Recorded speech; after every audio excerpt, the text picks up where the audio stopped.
Champions ট্রফিতে নিজেদের প্রথম ম্যাচের আগে প্রেস কনফারেন্সে এভাবেই নাহিদ রানাকে নিয়ে প্রশ্নের সম্মুখীন হতে হয় টাইগার অধিনায়ক নাজমুল হোসেন শান্তকে। আনুষ্ঠানিক সংবাদ সম্মেলনে নাহিদ রানাকে নিয়ে ভারতীয়দের আগ্রহের যেন কোনো শেষ নেই। তাহলে কি টিম ইন্ডিয়ার সব পরিকল্পনা এই তরুণ পেসারকে নিয়েই? আইসিসির কোন টুর্নামেন্টের আগে প্রতিপক্ষ দলের পরিকল্পনা এর আগে সাকিব আল হাসানকে ঘিরে থাকলেও বদলেছে দৃশ্যপট। এখন সে জায়গাটা দখল করেছেন নাহিদ রানা। হবে নাই বা কেন? টাইগারদের পেস বিপ্লবের এই সময়ে সবচেয়ে আলোচিত নাম জেতার চোট ব্যবস্থাপনা, খেলার ধরন সহ নানা ধরনের প্রশ্নে এটা একেবারেই স্পষ্ট যে ভারতীয়দের পরিকল্পনার অনেকখানি জুড়েই আছেন এই তরুণ তুর্কি। প্রথমবারের মতো আইসিসির কোন টুর্নামেন্টে অংশগ্রহণ করাটা চ্যালেঞ্জিং হলেও তাকে নিয়ে নির্ভর ক্যাপ্টেন শান্ত।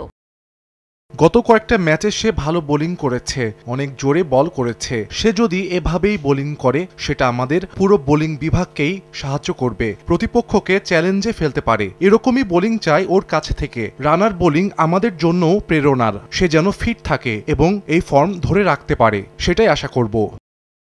মেগা ইভেন্টে টাইগারদের প্রথম ম্যাচটা আসরের ফেভারিট দলের বিপক্ষে হওয়ায় চ্যালেঞ্জটা অনেক বেশি। ভারতের বিপক্ষে মাঠে নামার আগে তাই পরিকল্পনায় কোনো রকম ঘাটতি রাখা যাবে না তা মানছেন অধিনায়ক। ভারতের ওয়ার্ল্ড ক্লাস পেস ইউনিটের প্রশংসা বিশ্বজুড়ে থাকলেও চ্যাম্পিয়ন্স ট্রফির স্কোয়াডে এবার স্পিনারদের আধিক্য। 5 স্পিনার অক্ষর প্যাটেল, ওয়াশিংটন সুন্দর, কুলদীপ যাদব, রবীন্দ্র জাদেজা ও মিস্ট্রি স্পিনার বরুণ চক্রবর্তীদের নিয়ে দুবাইয়ের উইকেটে স্পিন নির্ভর একাদশ সাজানোর সম্ভাবনাও আছে ভারতের। যদিও তা নিয়ে ভাবতে চাইছেন না শান্ত।